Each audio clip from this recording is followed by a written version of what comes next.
Welcome back to my channel. This is kind of going to be a different kind of video. I don't know. I asked on Instagram if you guys would be interested in hearing a story time, since I've never really done one on this channel before, which is weird because I have a lot of stories because I'm freaking awesome. No, really, my life is kind of boring. So this one story takes the cake. So if any of you guys have ever interviewed in your life, you know that they can be weird, uncomfortable, awkward, and nerve-wracking. I've had all of those experiences before. The interviews that make me excited, I've had the interviews that make me want to go in a hole and die. I've had every kind of interview you can imagine. Interviewing is kind of a sport for me. I like interviewing, if that sounds crazy, I'm not sure, but I really like it. It's kind of a chance for me to show people who I am, what I'm about. It's an opportunity for you to talk about yourself and tell people why you're awesome and why. Anyway, I'm getting off topic. I can make a totally complete different other video about interviews and tips and tricks that I have, because I have a lot of experience with it, and just my perspective on how to get jobs in basically any type of field. Interviewing is kind of all the same. You just kind of cater it to each job that you're applying for. Same with resumes. So this one experience, I feel like I have to share. It was insane. It was literally insane. I have never felt that way in an interview before. I was trapped. I had no way out. I wanted nothing more than to leave at that very moment. It was so uncomfortable and so unprofessional beyond words. So let's dive into it. Yeah, gonna need a lot of courage. By the way, this is my favorite monster. I never used to like them. Callie actually loved them way before I did and got me hooked on them. This one and the green one. The green one is so good. Since this is my first story time, I don't really know how this is supposed to go. I'm gonna wing it. I'm not gonna mention the location of the interview, the place I was in, names, anything like that, just because I don't want to be throwing these people under the bus. I thought that this would be an interesting story to tell and kind of a lesson as well on how to handle yourself in a situation like that. I was looking for a job and I had, a couple interviews lined up, and I'm a huge animal person. I love animals. I adore every breathing creature on this earth besides spiders. Obviously. I saw this opportunity to apply for a veterinary office, and it would have been my first one. I had never worked in a vet office before. I was applying to be a medical receptionist, is what the term was that they were hiring for. I have a huge background in healthcare, which some of it, I guess, does transfer over to veterinary fields, and some of it doesn't. I applied, and then probably 2 weeks later, I got a call from the vet himself, who said that he was interested in interviewing with me, and I was like, tight, let's do it. It took a few times for him to actually schedule something with me. He works really late. He told me that his hours are kind of all over the place, which is what mine would be. Kind of made me nervous at first because, I have a Leo. I need to kind of have a schedule in place. I finally set up an appointment to go to the clinic itself and do an interview. And I dress all nice. No matter who I'm interviewing with, no matter what I'm interviewing for, I always dress nicely. I have my blazer, I have my slacks, I have my button up top, makeup, not like this, but simple and clean. I always make sure I overdress for the job, because it's better to be overdressed than completely underdressed and looking gross. I came in dressed in my slacks, my blazer, my button up. I walk in, it's this super small, vet office, probably the size, the front was probably the size of my kitchen, which is not that big. It was very I don't know what the right word to put it was. I guess homey, but warehouse homey. Hardwood, cold floors. It felt like a vet office.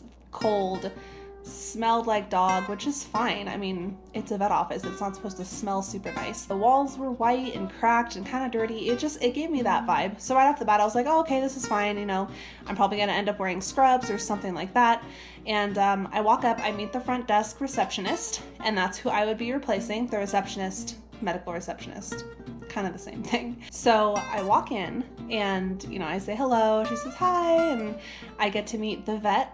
So there was the vet, the medical, or the vet tech assistant, and then the receptionist. So that's who I would be replacing.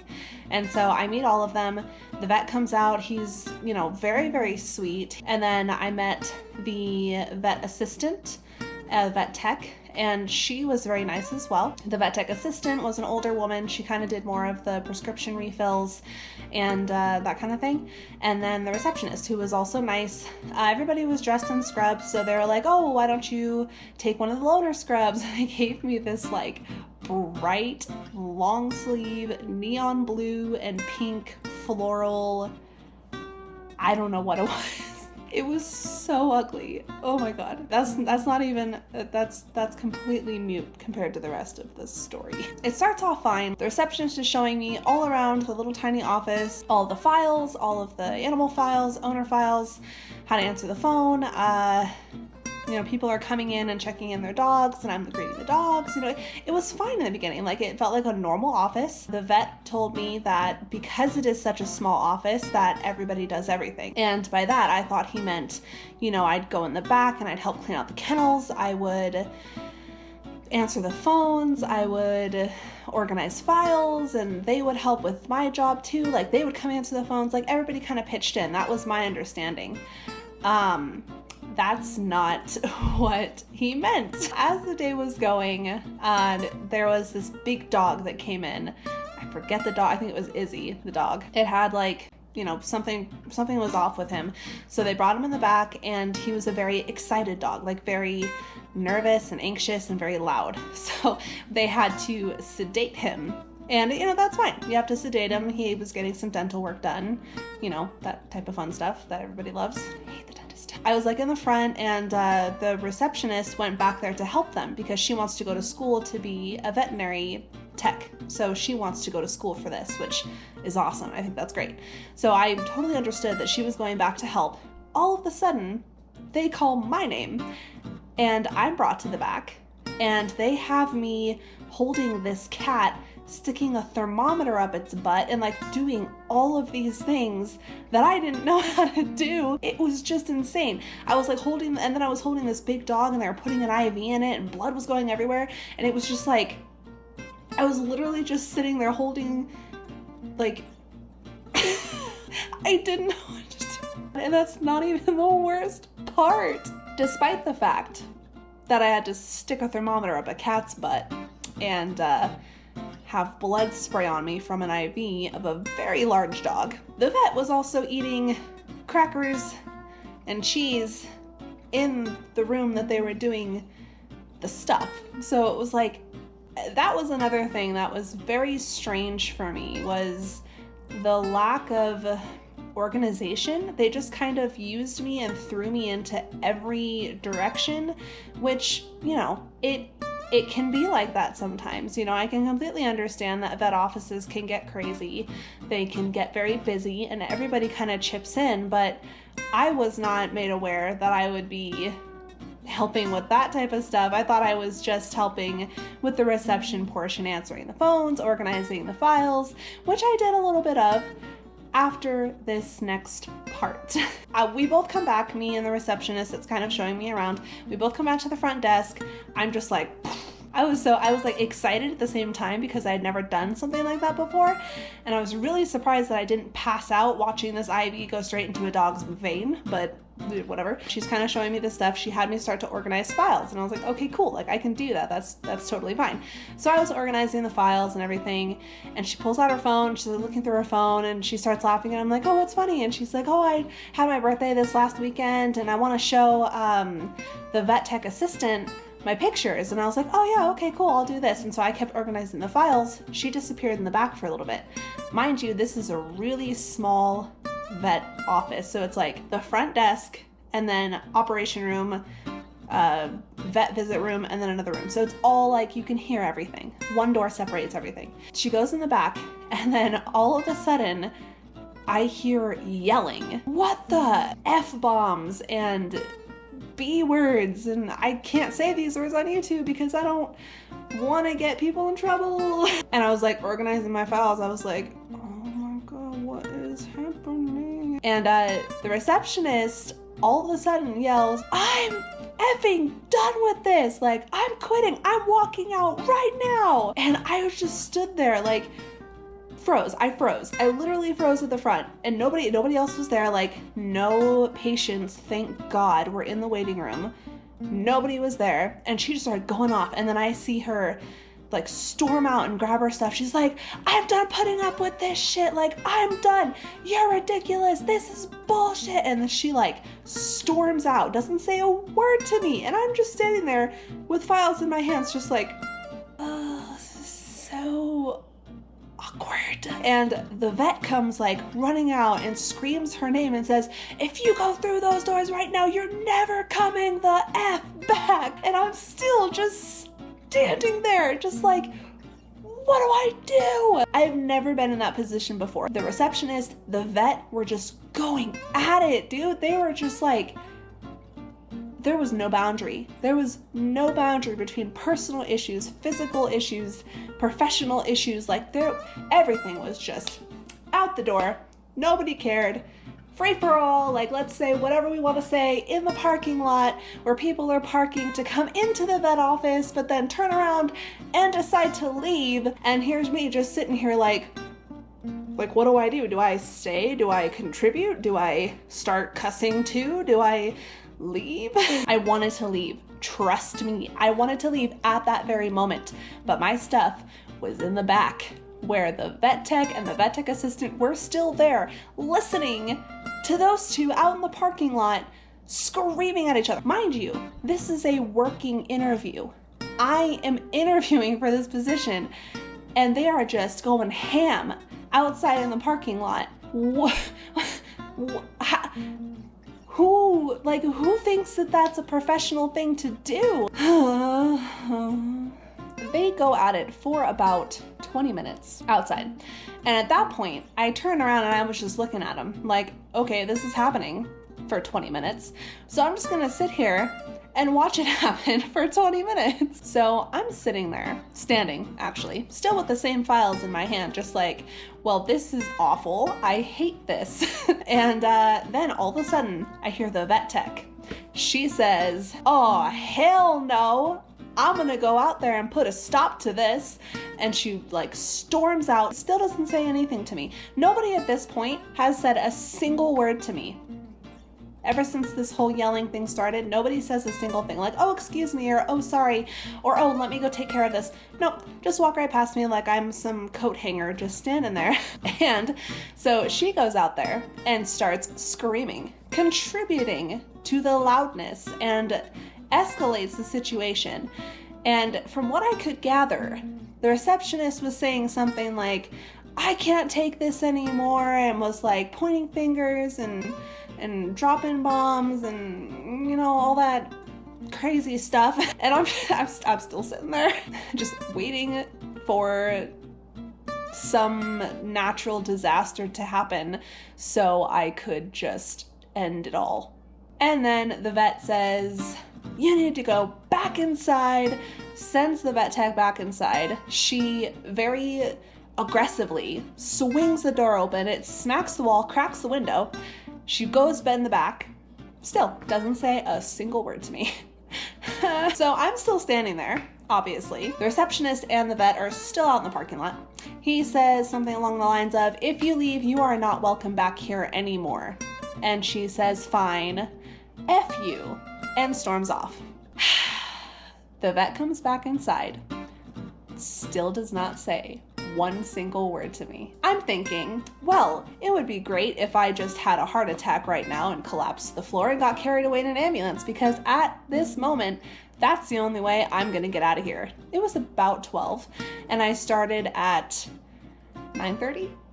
So, yeah, Callie was supposed to come pick me up at 3. Well, at that point, I actually hadn't distinguished what time I was going to leave, because originally the vet had told me that I was coming to do a working interview for a couple of hours. Granted, he did not mention that he would be having a banshee screaming contest out in the parking lot, so that was cool. Everybody's back inside at this point. I am still standing there. Like, I've been filing the same 3 files for the past 45 minutes in total that they were all out there. At that point, I wanted to just cry. I can either knock somebody out and take my stuff and run. I can abandon my stuff, which was my phone, my wallet, my resume, everything like that. I can leave it and just run and have somebody else pick it up for me later. Or I could stick it out, pretend like nothing's wrong, and continue with my working interview. And what did Mama do? Continued her working interview like nothing was wrong. Actually, in a real life scenario like the one I was in, you really do want to keep a professional demeanor, regardless of what's going on around you, regardless if somebody's trying to start drama, if somebody's having a yelling match out in the parking lot. You want to stay professional. You want to stay not the higher person or like the bigger person, but you want to stay the professional in the situation, because if you jump in and include yourself, that's one person that has something bad to say about you in the work environment. You know what I mean? If something like this happens, I, try to make it easier to deal with, I guess. I don't know. On the inside, I'm panicking. On the outside, I'm remaining calm, filing the same files 3,000-4,000 times, pretending like I'm not hearing all of the cuss words that are being screamed at the top of your lungs. I text Callie because I, God forbid, did not want to pull out my phone because it was in the back where everybody else was, and I could hear in the back there was still some bad talk going on. The receptionist had dipped out. She was gone. She was like, "Okay, bye," and just left me, which is cool because that's definitely how you show an interviewee that they want to work there. Totally. That's so professional. I'm like, I gotta text Callie. I gotta tell her that I need to be saved. I have my Apple Watch on me, luckily, and I like look down and I'm like slyly like in the drawer trying to text her like, SOS, help me, come save me right now. And then all of a sudden the vet tech comes out and says, "Hey, so I just wanted to say, like, I'm really sorry for what happened, but that bitch always does this. She thinks she's a princess," and was like trying to get me on her side. And I'm like, girl, I don't know you. Like, I am just here to interview, to be a receptionist. Let me do that. Like, I don't really care what type of drama you guys have here. I just want to finish out the day and not get dropped to the floor by somebody. She's like going on and on about everything that this receptionist had done in the past and that she should have been fired a long time ago. And I'm just like thinking to myself, I'm like, please, God, please just let me go. She's like, "Oh, but you're doing a great job. Like, you're doing a really good job." And I was like, "Oh, thank you so much. Like, life happens, drama happens. It's okay. Good thing we're here. Like, how's the dog doing?" And I'm like trying to change the subject, trying to normalize the situation as much as possible because my God. She leaves, and then I go back to like texting Callie on my watch. I'm like, "You gotta come get me. Like, I don't know how to get out of here."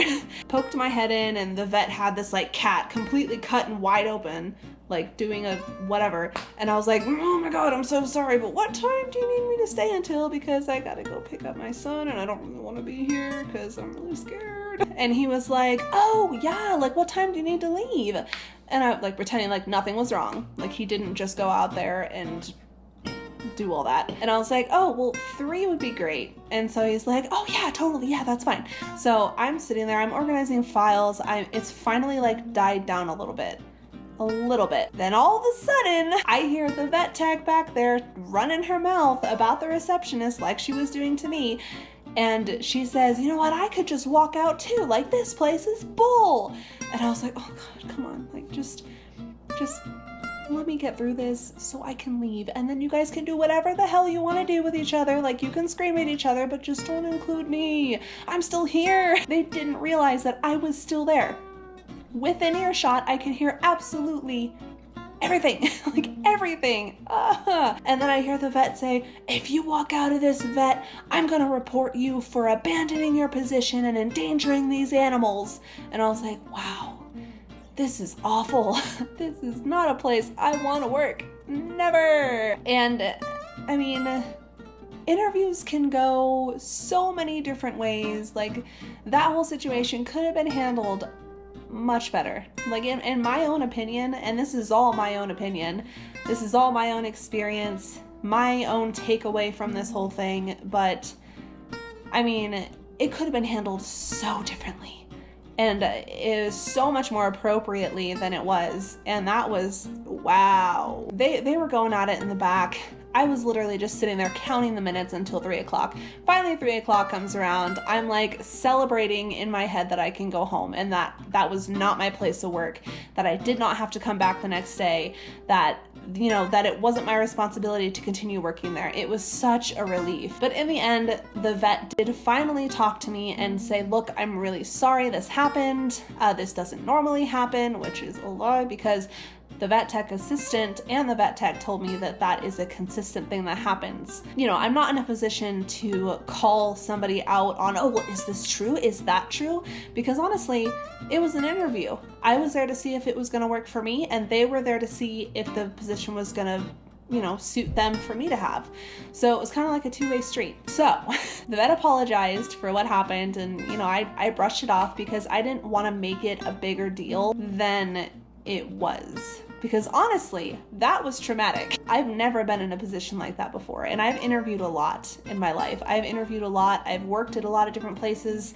I've been in a lot of tricky situations with work, a lot of situations that not a lot of people have been in, mostly because of the line of work, like healthcare. You see a lot. I'm kind of glad at the end of the day that I had that experience, because it helps me grow as an interviewer. You know, like it helps me kind of, it's hard to explain, but you know, what doesn't kill you makes you stronger. I feel like that whole interview experience kind of prepares me for any other one that I might have in the future. And this experience will forever remain in the back of my head as, well, at least this won't be as bad as the one you had before. But let me be honest with you, that was a trip.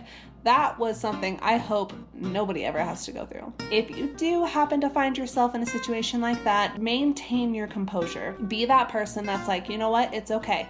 We continue with our day. I'm gonna continue with my interview. Like, don't be phased. So if something happens in your interview where you're just like, my God, this is terrible, get me the hell out, remain calm, keep your composure, be professional about it, don't burn your bridges. That's like my biggest piece of advice with interviews.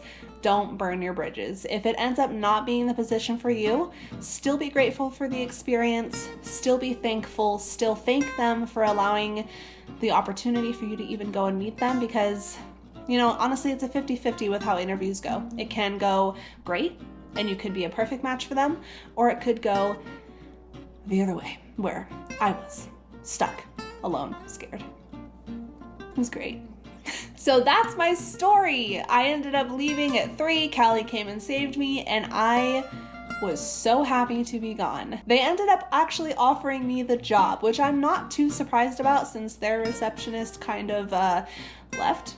I did decline it though. I was nervous to talk to this vet again after everything that happened. But he called me a couple times and I didn't really want to answer the phone. But Callie made a good point that, you know, I should at least thank him. I should take my own advice and stay professional and stay grateful that he gave me the opportunity to come and see, because honestly, in a different vet office under different circumstances and different management style, I would actually really love to work for a vet office one day. I think that would be an awesome job to have, and I'm super envious for people that have it. I wish it could have worked out for me. For me, it wasn't the right fit. I didn't like how I felt. I didn't like how the situation was handled, and it just wasn't a good fit. I hope you guys enjoyed this little story time. It was weird. It's different to tell a story rather than talk about bikes and stuff.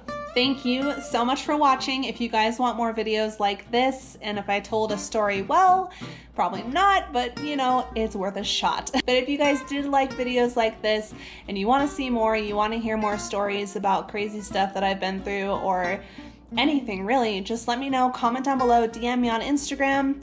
My link is right here. Thank you guys so much for watching, and I hope you tune into the next one. We are hoping to bring the bikes next month in March to Tahoe, so I'll be doing moto vlogs. Whee! I'm so excited. I miss riding, and I want to show you guys the Tahoe roads because they are freaking beautiful, like beyond words. I cannot wait for moto vlogs featuring South Lake Tahoe.